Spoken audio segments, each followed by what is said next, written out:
شريك له ونشهد أن سيدنا وحبيبنا ومطاعنا محمدا عبده ورسوله بعثه بين يدي الساعة ليكون للعالمين نذيرا من يطع الله ورسوله فقد رشد ومن يعصهما فإنه لا يضر إلا نفسه ولا يضر الله شيئا نسأل الله تبارك وتعالى أن يجعلنا ممن يطيعه ويطيع رسوله ويتبع رضوانه ويجتنب سخطه فإنما نحن به ولا. أما بعد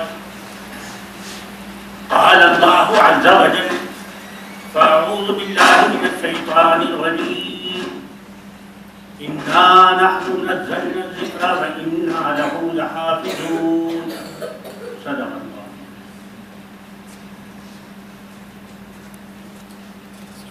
محترم بزرگوں دوستوں، اللہ تبارک و تعالی نے انسانوں کی ہدایت اور رہنمائی کے لیے اپنے نبی اور رسول کی نبوت اور رسالت کی ابتدا ہوئی حضرت آدم علیہ نبینا علیہ السلام سے، اور پھر اس کا اختتام ہوا ہے جناب رسول اللہ صلی اللہ علیہ وسلم. آپ نبی آخر الزماں ہیں اور آپ کے بعد اس دنیا میں اللہ نے کوئی نبی نہیں بھیجا،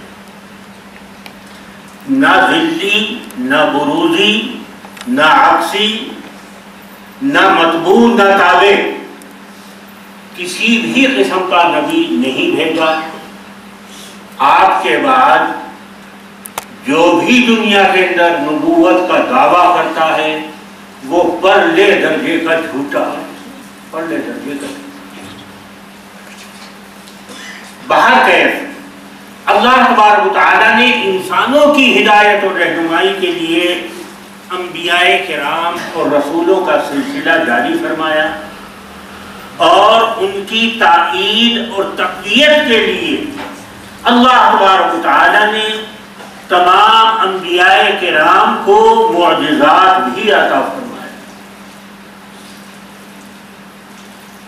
اور جیسے تمام انبیاء کرام کو اللہ نے ان کے زمانے کے مناسب معجزات عطا فرمائے ہیں، ایسے ہی اللہ تبارک و تعالیٰ نے اپنے آخری نبی اور آخری رسول جناب رسول اللہ صلی اللہ علیہ وسلم کو بھی معجزات عطا فرمائے.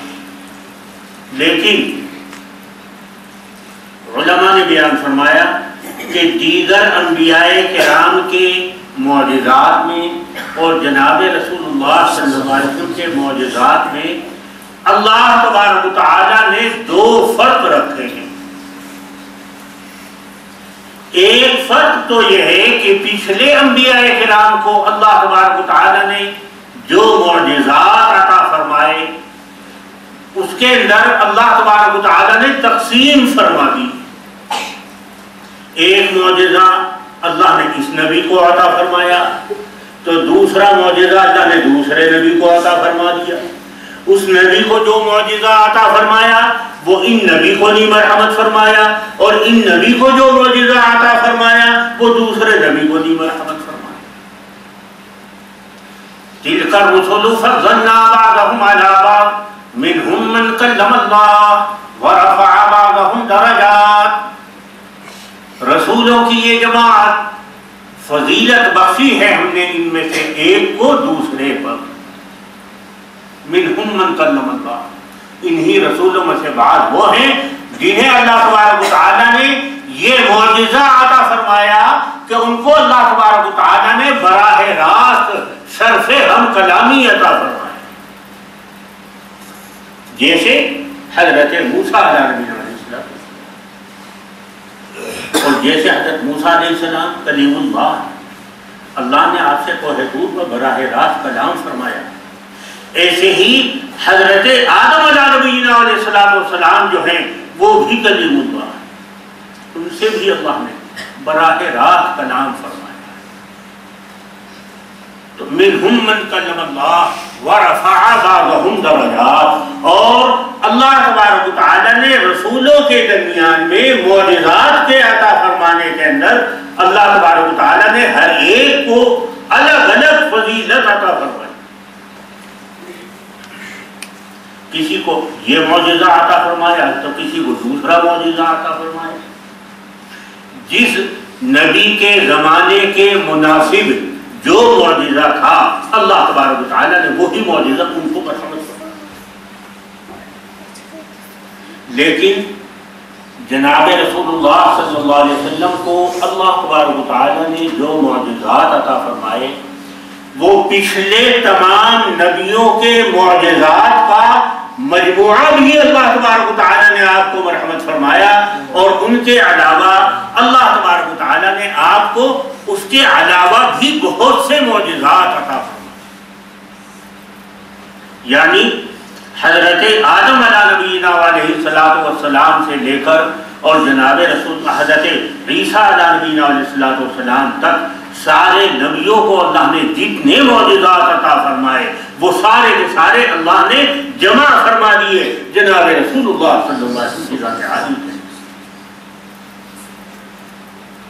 اور ان کے علاوہ بھی اللہ نے بہت سے معجزات، یعنی ان تمام نبیوں کے معجزات تو آپ کو عطا فرمائے گے، ان کے علاوہ بھی آپ کو اللہ نے بہت سے معجزات عطا فرمائے۔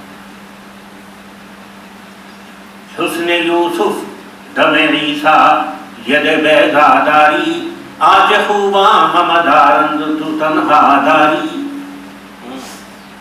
حسن یوسف دم عیسیٰ ید بیضا داری، تمام انبیاء کرام کو اللہ تبارک و تعالیٰ نے سب کو مجموعی اعتبار سے جتنے معجزات عطا فرمائے ہیں اس سے زیادہ معجزات اللہ تبارک و تعالیٰ نے جناب رسول اللہ صلی اللہ علیہ وسلم کو تنہا مرحمت۔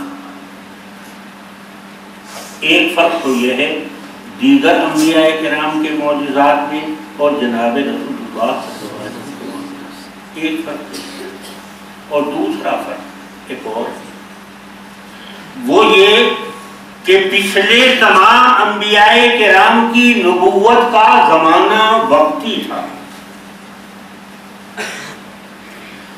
جب ان کا زمانہ نبوت وقتی تھا تو اللہ نے ان کو معجزات بھی وقتی عطا فرمائے۔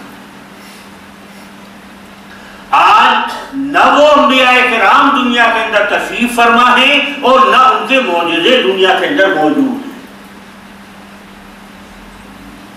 حضرت موسیٰ علیہ نبینا علیہ السلام کو اللہ تبارک و تعالیٰ نے کوہ طور پر جو لاٹھی عطا فرمائی تھی اور اس کے اندر اللہ تبارک و تعالیٰ نے معجزانہ شان پیدا فرما دی تھی فرعون کے مقابلے میں۔ جب اس کو زمین پر ڈالا جاتا تھا تو وہ اژدہا بن جاتی تھی، ہاتھ میں لیا جاتا تھا تو لاٹھی بن جاتی تھی۔ جب حضرت موسیٰ علیہ نبینا علیہ السلام دنیا سے تشریف لے گئے لیکن وہ لاٹھی آپ کے بعد بھی دنیا کے اندر کچھ دن موجود رہی، بخت نصر بابلی کے زمانے تک، لیکن وہ معجزانہ شان ختم ہو چکی تھی اس کے اندر۔ ادھر حضرت موسیٰ دنیا سے تشریف لے گئے، اللہ تبارک و تعالیٰ نے اس لاٹھی کے اندر سے اس معجزانہ شان کو اٹھا لیا، اب فقط لاٹھی رہ گئی، اور وہ لاٹھی بھی باقی رہی فقط بخت نصر بابلی کے زمانے تک۔ بخت نصر بابلی نے جب فلسطین کو تاخت و تاراج کیا ہے اور فلسطین کی اینٹ سے اینٹ بجا دی، 70,000 یہودیوں کو اس نے شہید کیا اور بنی اسرائیلیوں کو شہید کیا اور 70,000 کو قیدی بنا کر اپنے ساتھ بابل لے گئے، اس وقت وہ لاٹھی جو ایک صندوق شہادت کے اندر محفوظ تھی وہ اس صندوق شہادت کو بھی لوٹ کر لے گیا اور بعد میں اس کے اندر آگ لگا دی گئی، وہ لاٹھی بھی اسی کے اندر جل گئی۔ آج میں کر رہا تھا کہ اللہ تبارک و تعالیٰ نے پچھلے انبیاء کرام کو جو معجزات عطا فرمائے آج نہ وہ نبی دنیا کے اندر موجود ہیں نہ ان کے معجزے دنیا کے اندر موجود ہیں۔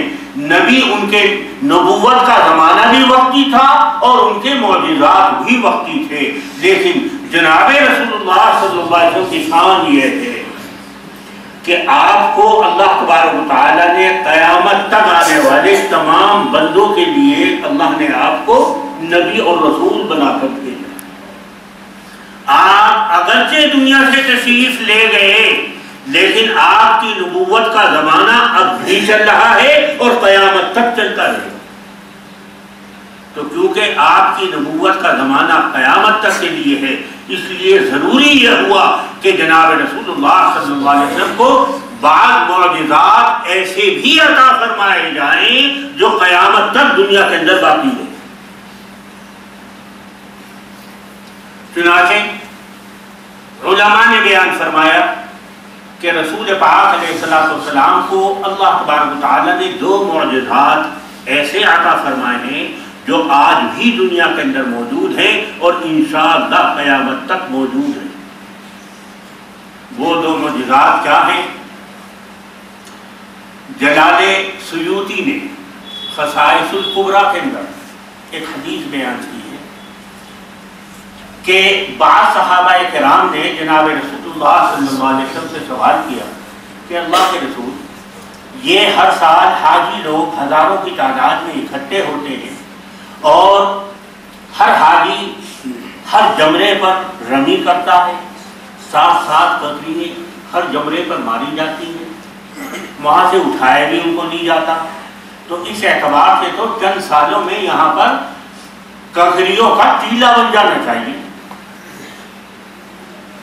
جب وہاں سے اٹھائی نہ جائیں اور ہر سال ہر حاجی وہاں پر ککریاں مارے گا تو ظاہر ہے کچھ دن کے بعد ٹیلا تو بنے گا، پہاڑ نہیں بنے گا، تو ٹیلا تو بن جانا چاہیے۔ لیکن ساری رمی سے فارغ ہونے کے بعد اخیر میں دیکھتے ہیں تو وہاں کونے میں کچھ ککریاں پڑی باقی رہ جاتی۔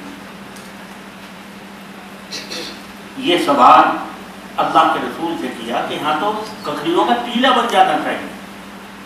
رسول پاک علیہ السلام نے ارشاد فرمایا کہ بھائی بات تو تم بھی صحیح کہہ رہے ہو، ہونا تو یہی چاہیے تھا، لیکن بھائی بات یہ ہے کہ جو حاجی جمرات کے اوپر رمی کرتے ہیں، اللہ تبارک و تعالی جن کے حج کو قبول فرماتا ہے ان کی ککریاں فرشتے اٹھا کر لے جاتے ہیں، اور یہ جو ککریاں جمرات پر باقی پڑی ہوئی رہ جاتی ہیں یہ ان لوگوں کی ہوتی ہیں جن کے حج کو اللہ نے مردود فرمایا۔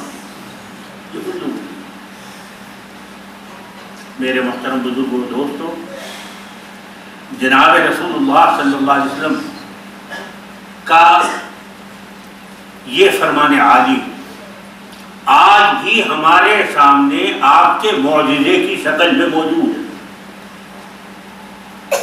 حج کے لیے جائیے، وہ زمانہ جب صحابہ کرام نے اللہ کے رسول سے سوال کیا تھا، اس وقت تو حج کرنے والوں کی تعداد ہزاروں کی تعداد میں ہوتی تھی اور اب حاجیوں کی تعداد لاکھوں کی تعداد میں ہوتی ہے۔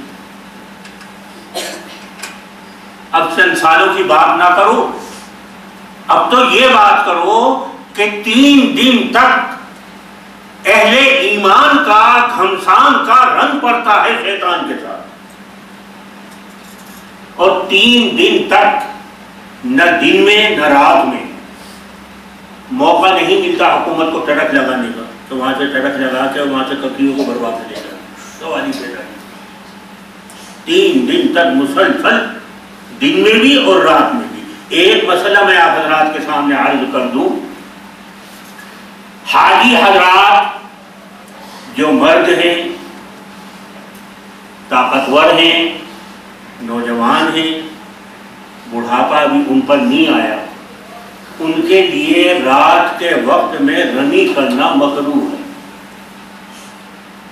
لیکن جو حاجی کمزور ہیں، ضعیف ہیں، بیمار ہیں، اس کے علاوہ مستورات ہیں، بچے ہیں، ان کو رات کے وقت میں بھی رمی کرائی جا سکتی ہے۔ چنانچہ ایام حج میں 3 دن تک مسلسل رمی ہوتی ہے، دن میں بھی اور رات میں۔ میرے محترم بزرگوں دوستو، ہونا تو یہ چاہیے تھا کہ 3 دن میں وہاں ٹیلا نہیں بلکہ ککریوں کا پہاڑ بن جانا چاہیے، لیکن نہیں۔ اللہ کے رسول کے فرمان عالی کی یہ صداقت آج بھی معجزے کی شکل میں ہماری آنکھوں کے سامنے موجود ہے کہ 3 دن تک گھمسان کا رن پڑتا ہے، ایک ایک حاجی ایک ایک جبرے پر 7 ککریے پھینکتا ہے، لیکن 3 دن نمٹنے کے بعد جو جا کر دیکھو تو پتہ چلے گا کونے میں کچھ ککریے پڑی، کہاں گئی ساری؟ اللہ کے رسول کا فرمان عالی ہے کہ اللہ تبارک و تعالیٰ جن کے حج کو قبول فرماتا ہے ان کی ککریے فرشتے اٹھا کر لے جاتے ہیں، اور یہ جو ککریے پڑی رہ جاتی ہیں یہ ان لوگوں کی ہیں جن کے حج کو اللہ نے مردود فرمایا ان کی۔ آپ کا یہ فرمان عالی آج بھی معجزے کی شکل میں ہماری آنکھوں کے سامنے موجود ہے، جس کا جی چاہے حج کرے اور جا کر اس بات کا تجربہ کرے۔ ایک معجزہ، اور دوسرا معجزہ جو اللہ تبارک و تعالیٰ نے قیامت تک کے لیے آپ کو عطا فرمایا ہے، دوسرا معجزہ وہ ہے جو آج بھی آپ کے اور ہمارے ہاتھوں میں ہے، یعنی یہ قرآن پاک۔ قرآن پاک جناب رسول اللہ صلی اللہ علیہ وسلم کا معجزہ ہے، اور ایسا کھلا معجزہ ہے کہ اس سے بڑھ کر کوئی معجزہ جناب رسول اللہ صلی اللہ علیہ وسلم کا نہیں۔ سب سے بڑھ کر معجزہ ہے قرآن پاک، جو آج بھی ہمارے اور آپ کے ہاتھوں میں موجود ہے اور انشاءاللہ قیامت تک موجود رہے گا۔ قرآن پاک میں اللہ تبارک و تعالیٰ نے قرآن پاک کے متعلق ارشاد فرمایا، اِنَّا نَحْنُ نَزَّلْنَا الذِّكْرَ وَإِنَّا لَهُ لَحَافِظُونَ، بالتحقیق ہم نے ہی قرآن پاک کو نازل کیا اور ہم ہی اس کی حفاظت کرنے والے ہیں۔ حافظون اسم فاعل کا صیغہ اللہ نے استعمال فرمایا۔ حاضر اسم فاعل کا صیغہ دوام اور استمرار پر دلالت کرتا ہے، مطلب یہ ہے کہ ہم نے یہ نہیں کیا کہ اس کی حفاظت کا سامان کر دیا اور اس کے بعد پھر اپنے الغرض ہو گئے تو بھئی حفاظت، بعد میں اس کی حفاظت کو کسی نے توڑ دیا اور اس میں کسی نے خرد کر دیا، توبہ توبہ۔ ہم اس کی حفاظت کرنے والے ہیں، ہر لمحے میں اس کی حفاظت کرنے والے ہیں، اور قیامت تک ہم اس کی حفاظت کرنے والے ہیں۔ توریت میں اللہ تبارک و تعالیٰ نے علماء یہود کو حکم فرمایا تھا، علماء بنی اسرائیل کو حکم فرمایا تھا کہ تم توریت کی حفاظت کرو، لیکن بھلا ادھر کلام الہی اور ادھر انسان، بھلا انسان کلام الہی کی حفاظت کیسے کر سکتا ہے؟ نتیجہ یہ نکلا کہ توریت میں بھی تغیر و تبدل ہو گیا اور انجیل کے اندر بھی تغیر و تبدل ہو گیا۔ انجیل کا یہ حال ہوا کہ حضرت عیسیٰ علیہ السلام جب دنیا سے تشریف لے گئے، آپ کو آسمانوں پر اٹھا لیا گیا، تو اس کے پورے 100 سال کے اندر توریت جو ہے تو وہ انجیل جو ہے ہر ایک نے اپنی اپنی انجیل الگ الگ بنانی تھی، اور ہر ایک کا دعویٰ یہ تھا کہ میرے پاس جو انجیل ہے وہ زبردست ہے اور وہی اصل ہے، اور باقی جو لوگوں کے پاس انجیلیں ہیں وہ سب فرار ہے اور دھوکہ۔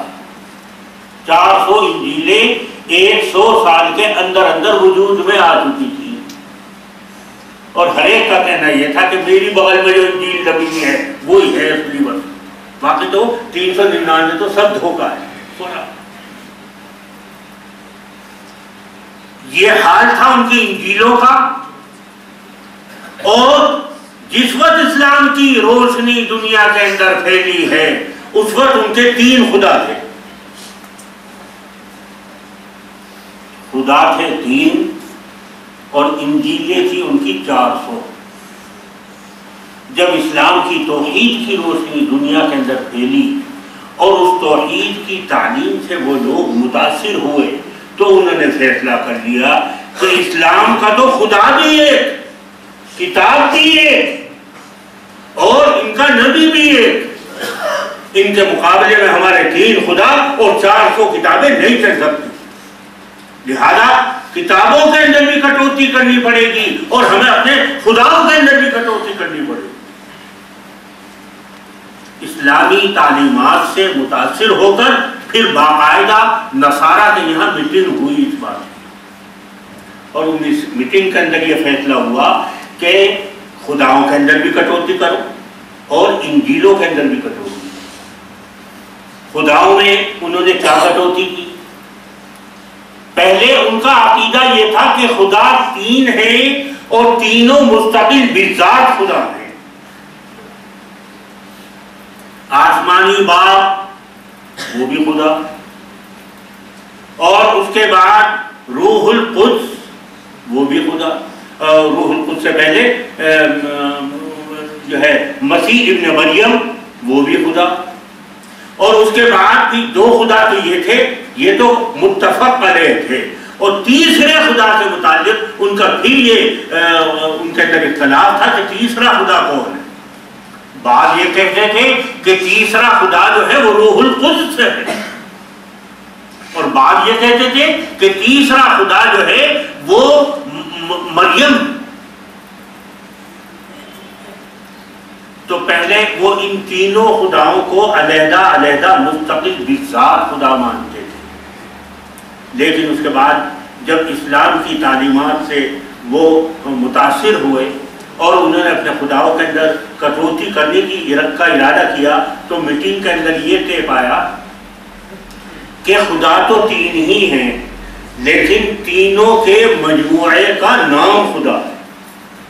ان میں سے الگ الگ کوئی خدا نہیں. نہ آسمانی باپ خدا ہے، نہ مسیح ابن مریم خدا ہے، نہ مریم خدا ہے یا روح القدس خدا ہے. ان میں سے علیحدہ علیحدہ کوئی بھی خدا نہیں ہے، تینوں کے مجموعے کا نام خدا ہے. اس طریقے سے انہوں نے میٹنگ کر کے اپنے 3 خداؤں کے اندر توحید کی شان پیدا کی، توحید کی جھلک پیدا کرنے کی کوشش. یہ کٹوتی جو کی ہے انہوں نے خداؤں کے. اس کے بعد کتابوں کا نمبر آیا کہ بھائی ان کا کیا ہونا چاہیے. یہ تو 1 نہ 2 10 نہ 20 اکٹھی 400 اکٹھی ہو رہی. تے یہ پایا کہ ان 400 کتابوں کے اندر سے ہر 100 کتابوں میں ایک کتاب کو پورے اندازی کے ذریعے چھانٹ لیا جائے اور باقی جو ہے 100 میں سے 99 کو جلا کر ختم کر دیا جائے. ساری 400 انجیلیں جو چل رہی تھی سب کو اکٹھا کیا، اکٹھا کر کے پورے اندازی کے ذریعے. وہ بھی میٹنگ میں انہوں نے یہ نہیں دیکھا کہ ان میں سے کون حق ہے کون ناحق ہے، کون صحیح ہو سکتی ہے کون غلط ہو سکتی ہے، یہ نہیں دیکھا، بلکہ میٹنگ کے اندر یہ طے کر لیا کہ پورے اندازی کے ذریعے 400 میں سے 4 انجیلیں چھانٹ. بس یہ وہ ہیں 4 انجیلیں جو بائبل کے اندر چل رہی، اور اسی میں کچھ صفر توریت کی بھی لگائے گئے، وہی بائبل کے نام سے. میرے محترم بزرگوں دوستو، یہ تو حال ہوا ہے انجیل کا. اور توریت کی وہ تختییں جو اللہ تبارک و تعالی نے حضرت موسیٰ علیہ نبینا علیہ السلام کو کوہ طور پر مرحمت فرمائی تھی، وہ ساری کی ساری اس صندوق شہادت کے اندر رکھی ہوئی تھی جس کو بخت نصر بابلی جو ہے وہ لوٹ کر لے گیا، اس کے اندر رکھی ہوئی. جب بخت نصر بابلی نے صندوق شہادت کو آگ لگائی ہے، اس میں جیسے لاٹھی جلی ایسے ہی وہ تختییں جو اللہ نے کوہ طور پر حضرت موسیٰ کو عطا فرمائی تھی وہ بھی اسی میں جل گئی. نہ اصلی توریت کا وجود رہا اور نہ اصلی انجیل کا وجود رہا، سب کے اندر تحریف اور تغیر اور تبدل. آج جو انجیل کے نام سے یا توریت کے نام سے جو کتابیں چل رہی ہیں وہ اصلی توریت نہیں، وہ تو فرضی ہے ساری کی ساری، اور اس کے اندر بھی انتہائی سے زیادہ تغیر و تبدل اور انتہائی سے زیادہ تحریف. یہ میرے دوستو قرآن پاک کا جھنڈا آج 1400 سال کے بعد بھی آج تک بلند ہے اور انشاءاللہ قیامت تک بلند رہے گا۔ میں آپ سے عرض کروں کہ اگر کوئی مسلمان یہ قسم کھا لے کہ اگر یہ قرآن پاک جو آج ہمارے ہاتھوں میں ہے یہ ہو بہو بالکل جوں کا توں جیسے جناب رسول اللہ صلی اللہ علیہ وسلم پر نازل ہوا تھا آج بھی ایسا ہی جوں کا توں میرے ہاتھ میں ہے، اور اگر یہ وہ قرآن پاک نہ ہو تو میری بیوی کو طلاق۔ اگر کوئی مسلمان یہ قسم کھانا چاہے تو کھا سکتا ہے۔ یہ قرآن پاک کا معجزہ ہے کہ اللہ تبارک و تعالیٰ نے اس کی حفاظت کا وعدہ فرمایا، اِنَّا نَحْنُ نَزَّلْنَا الذِّكْرَ وَإِنَّا لَهُ لَحَافِظُونَ، بالتحقیق ہم نے ہی قرآن پاک کو نازل کیا ہے اور ہم ہی اس کی قیامت تک حفاظت کرنے والے ہیں۔ اللہ تبارک و تعالیٰ نے قرآن پاک کی حفاظت کا جو وعدہ فرمایا تھا اس کا کیا انتظام فرمایا؟ اس کا میرے دوستو یہ انتظام فرمایا کہ اللہ تبارک و تعالیٰ نے امت محمدیہ کے بچوں کو، امت محمدیہ کے بچوں کے سینوں کو اللہ تبارک و تعالیٰ نے قرآن پاک کے لیے کھول دی۔ اتنی موٹی کتاب،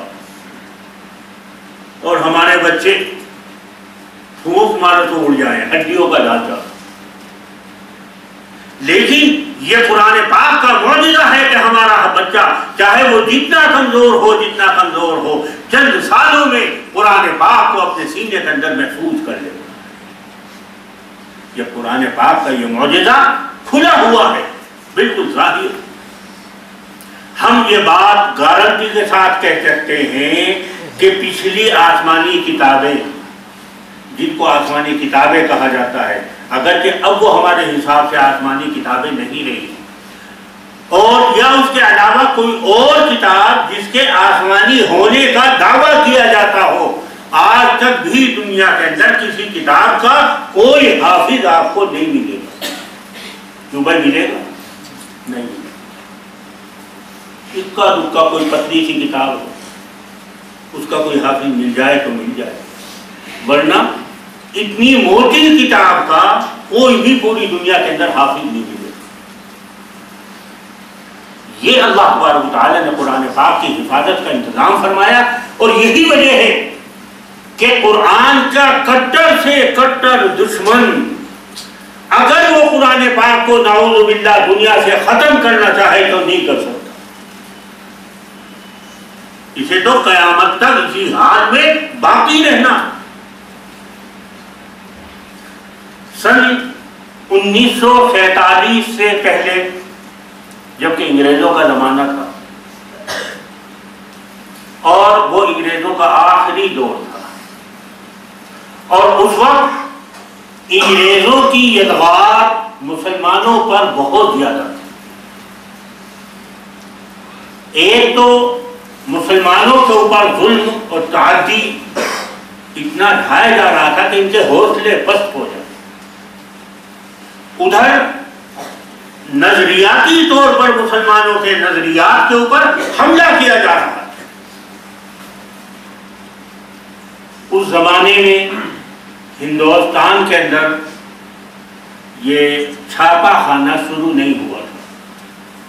چھاپا خانہ سب سے پہلے سن 1925 کے اندر انگلینڈ میں شروع ہوا اور اس کے بعد پھر ہندوستان میں آیا۔ اس زمانے میں مسلمانوں کے پاس جو قرآن پاک ہوتے تھے وہ ہاتھ کے لکھے ہوئے ہوتے، قلمی قرآن پاک لکھے ہوئے ہوتے۔ میرٹھ جو ہمارے ہاں یوپی میں ایک مشہور شہر ہے، اس کا واقعہ ہے کہ وہاں پر ایک پادری موجود تھے، اور ان کا وہاں کے ایک عالم کے ساتھ ربط و ضبط، آنا جانا، تعلق ان کا ہو گیا۔ دونوں ایک دوسرے کے پاس، وہ بھی عالم تھے اور وہ پادری جو تھا وہ بھی اپنے مذہب کا عالم تھا، تو اس بہانے سے عالمانہ گفتگو ہوتی رہے، ان کا دونوں کا ربط و ضبط ہو گیا۔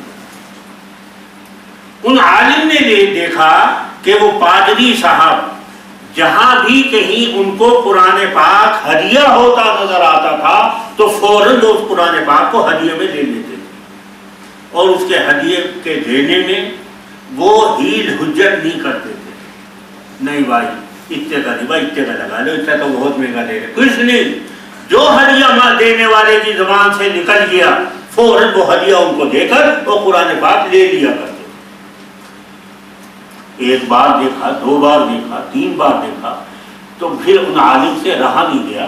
انہوں نے ان پادری سے پوچھا کہ جناب والا یہ آپ اپنا شوق پورا کرنے کے لیے ایک قرآن لے لیں, دو قرآن لے لیں, یہ کیا کہ جہاں بھی جتنا بھی قرآن پاک ہدیہ ہوتا ہوا آپ کو ملتا ہے فوراً اس کو لے لیتے ہیں اور اس کا ہدیہ ادا کر دیتے ہیں. آخر اتنے قرآن پاک کا آپ کریں گے کیا؟ یہ بات عالم نے کہی اس پادری سے. پادری نے بتایا کہ مولانا یہ حکومت کا ایک راز ہے, اور اگر میرا آپ کا تعلق دوستی کا نہ ہوتا تو میں ہرگز اس راز کو نہ کھولتا. بات یہ ہے کہ حکومت کی ایک اسکیم ہے کہ مسلمانوں کے یہاں قرآن پاک کی شارٹیج ہو جائے. یہ میں اکیلا اس کام کو کرنے والا نہیں ہوں, بلکہ پورے ہندوستان کے اندر 300 پادری اسی نام کے چھوڑ رکھے ہیں حکومت, اور ان کا کام یہی ہے کہ جہاں بھی قرآن پاک ہدیہ ہوتا ہوا نظر آتا ہے فوراً لے لیتے ہیں. کہنے کہ پھر کیا کرتے ہو؟ کہنے کہ حکومت کا منشا یہ ہے کہ جتنے بھی قرآن زیادہ سے زیادہ اکٹھے کیے جا سکے مسلمانوں سے لے لے کر ان کو جو ہے دریا گرد کر دیا جائے, ان کو آگ لگا دی جائے. کہنے کہ اس سے حکومت کو فائدہ کیا ہوگا؟ کہنے کہ حکومت کو فائدہ یہ ہوگا کہ انگلینڈ کے اندر چھاپا خانہ بن چکا ہے. جب مسلمانوں میں قرآن پاک کی شارٹیج ہوگی, ہاہاکار مچے گی, ہر ایک کی زبان پر یہ ہوگا کہ بھائی ہمیں قرآن چاہیے, ہمیں قرآن چاہیے, ہمیں قرآن چاہیے, تو اس وقت پھر ہم انگلینڈ سے چھپوا کر قرآن پاک کو منگوائیں گے, اور اس قرآن پاک کے اندر ہم جو چاہیں گے تغیر و تبدل کر دیں گے, اور پھر ہار دھک مار کر مسلمان کو ہمارا ہی قرآن پاک قبول کرنا ہوگا. یہ تھی گہری سازش اور اس کی. لیکن ان عالم کو ہنسی آ گئی. کہنے کہ پادری صاحب میرے ساتھ ذرا مکتب میں چلو. وہ ان پادری صاحب کو ایک مکتب میں لے گئے. وہاں حافظ صاحب بچوں کو پڑھا رہے تھے, حفظ کی درسگاہ تھی. جا کر ان عالم نے حافظ صاحب سے کہا کہ 15 بچوں کا ابھی انتخاب کر دو, اور 15 بچوں پر 2 پارے سب پر تقسیم کر دو. جس کو الف لام میم اور سیقول کا پڑھنا ہے اس کو تو فوراً بلا لو, اور اس کے علاوہ 14 بچوں کی ترتیب 2 پاروں کی بناتے چلے جاؤ تاکہ تھوڑا بہت وہ دیکھ بھی لیں, اور ایک ایک بچے کو بلاتے رہیے اور پادری صاحب کو قرآن پاک سنواتے رہیے. یہ بہت اچھا ہے. ایک کو تو انہوں نے اسی وقت بلا لیا, بھائی 2 پارے سنانے ہیں تمہیں الف لام میم اور سیقول, اور باقی 14 بچوں کی انہوں نے 2 پاروں کی ترتیب بنا دی کہ تمہیں یہ سنانے ہیں, تمہیں یہ 2, تمہیں یہ 2.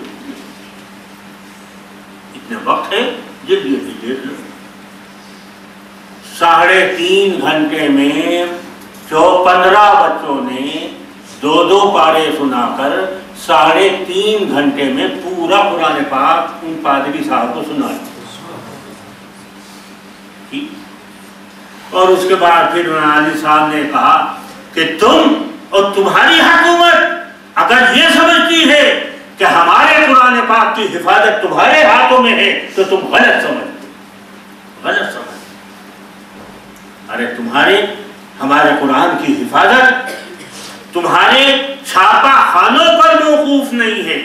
ہمارے قرآن کی حفاظت تمہارے قلم اور کاغذ پر موقوف نہیں ہے. قرآن پاک کو تو اللہ نے ہمارے سینوں کے اندر محفوظ فرما رکھا ہے. یہ ہے میرے دوستو جس کا اللہ نے وعدہ فرمایا اِنَّا نَحْنُ نَزَّلْنَا الذِّكْرَ وَإِنَّا لَهُ لَحَافِظُونَ. بالتحقیق ہم نے ہی قرآن پاک کو نازل کیا ہے اور ہم ہی اس کی حفاظت کرنے والے ہیں.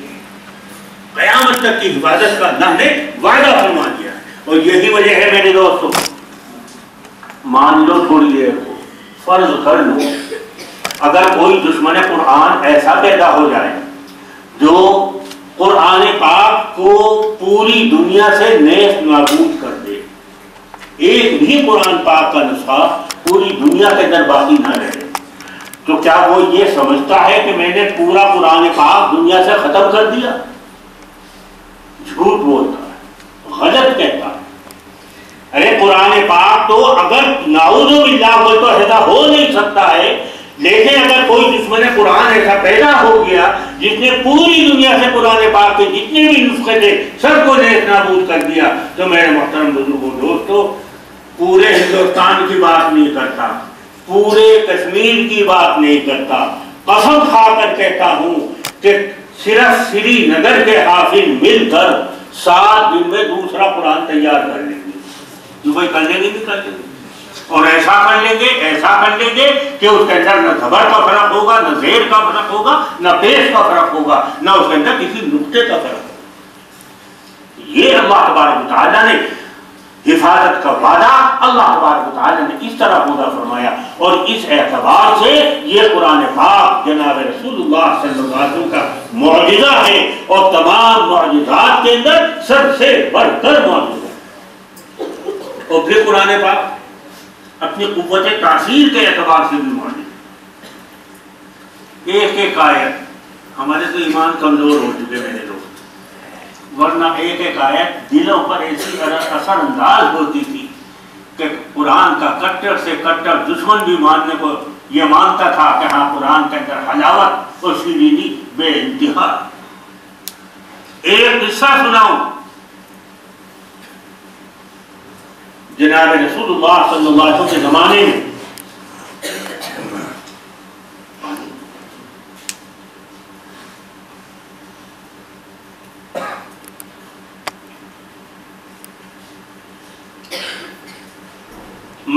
مکی زمانہ تھا، اللہ کے رسول چھپ چھپ کر عبادت کیا کرتے تھے، اور اللہ کے رسول رات کے وقت میں بہت دھیمی آواز کے ساتھ اپنے حجرے میں قرآن پاک کی تلاوت فرمایا۔ رات کا وقت تھا، اللہ کے رسول تلاوت فرما رہے تھے، اتنے میں ابو جہل وہاں سے گزرا۔ اب اس نے کان لگائے کہ آواز کہاں سے آ رہی؟ بڑی پیاری آواز، ارے اس کے اندر تو بڑی حلاوت ہے، بڑی شیرینی ہے، تھوڑی دیر سن کے چلیں گے۔ میں ایک اولے میں کھڑا ہو گیا، ارادہ یہ تھا کہ تھوڑی دیر قرآن پاک سنوں گا، اس کے بعد بھی چل دوں گا۔ اس کے بعد رات کے اندھیرے میں ایک کو دوسرے کا پتہ نہیں چلا، اخنس بن شریح بھی آ گیا، اس کے کانوں میں جو قرآن پاک کی آواز پہنچی ہے وہ بھی چھٹک گیا، کہا بہت مزہ آتا ہے، تھوڑی دیر سن کے جاؤں۔ وہ بھی ایک اولے میں کھڑا ہو گیا، نہ اس کو اس کا پتہ، نہ اس کو اس کا پتہ۔ اس کے بعد ایک اور حکیم بن حزام، یہ چلے گزرے وہاں سے، ان کے کانوں میں جو قرآن پاک کی آواز آئی وہ بھی چھٹک گئے کہ بھائی بہت بڑھیا پڑھ، بڑی مزہ آ رہا ہے، تھوڑا سا سن کے چلے گئے۔ وہ بھی ایک اولے کے اندر کھڑے ہو گئے۔ تینوں میں سے ایک کو دوسرے کا پتہ نہیں، اور قرآن پاک کے سننے میں ایسے محروم ہوئے، ایسے مستغرق ہوئے کہ ان کو یہ بھی پتہ نہیں چلا کہ ساری رات گزر گئی ہمیں قرآن سنتے۔ جب اللہ کے رسول نے صبح صادق کے وقت تلاوت بند فرمائی، اب انہیں احساس ہوا کہ دیکھو یہ تو صبح صادق کا سوال نہ ہونا شروع ہو گیا۔ اب انہیں فکر ہوئی تینوں کو کہ کہیں ایسا نہ ہو کہ ہم میں سے کوئی کسی کو دیکھ لے، یہ بڑا غلط ہو جائے گا اگر کسی نے ہمیں یہاں دیکھ لیا کہ یہاں کیا کر رہے تھے، ہر ایک کا سوال یہی ہو۔ اب وہ تینوں اپنے اپنے اولوں سے باہر نکلے، بھاگنے کے چکر میں تھے، لیکن تینوں کی ایک جگہ مدبھیڑ ہو گئی۔ ابو جہل، حکیم بن حزام، اخنس بن شریح، تینوں ایک جگہ اکٹھے ہو گئے۔ اب تینوں ایک دوسرے کا منہ دیکھ رہے کہ بھائی تو یہاں کیا کر رہا تھا؟ کہنے لگے تو بتا تو یہاں کیا کر رہا تھا؟ اور وہ تیسرے بولے